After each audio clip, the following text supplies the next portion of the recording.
महाराज जी, मैं ये पूछना चाहती हूँ कि सातों जन्म में मुझे जो अभी पति सेम वही मिल सकते हैं? नहीं, ये गारंटी से हम कह रहा हूं, ये कोई फिल्मी स्टेज थोड़ी है, ऐसा नहीं हो सकता। हाँ, एक उपाय हो सकता है, यदि आप भगवान की आराधना करें और भगवान से वर मांगे कि जो मेरे पति हैं ये 7 जन्म तक हमारे पति बने, और वो आशीष दे दे, वरदान दे दे, तो ये संभव हो सकता है, अन्यथा नहीं, क्योंकि दोनों के कर्म अलग अलग हैं। जैसे हम एक घटना तुम्हें सुना रहे, एक की पत्नी बड़ी भक्त थी, तो एक दिन पत्नी ने बहुत प्रेम से उनसे कहा, आप हमारे गुरुजी से दीक्षा ले लीजिए। और दीक्षा लेने के लिए गंगा स्नान करने के लिए चले, तो गांव के 2-4 लोग मिले, बोले आज ये धोती टांग के कहाँ जा रहे हो?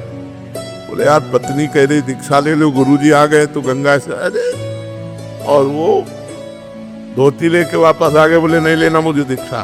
कालांतर में दोनों का शरीर छूटा, तो पति आसक्त होने के कारण उसका मोक्ष नहीं हुआ, और वो राजा की राजकुमारी के रूप में जन्मे।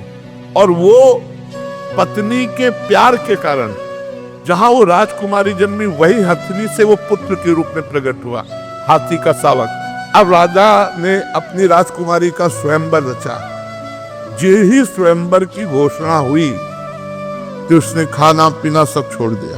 राजकुमारी विज्ञान संपन्न थी क्योंकि भजन करती थी। उसने कहा इसकी औषधि मेरे को पता है, मुझे एक बार इसके समीप जाने दो। नजदीक गई और कान में कहा था गुरुदेव को वरण कर दो। नहीं वरण किया ना तो हाथी की योनि को प्राप्त हुए।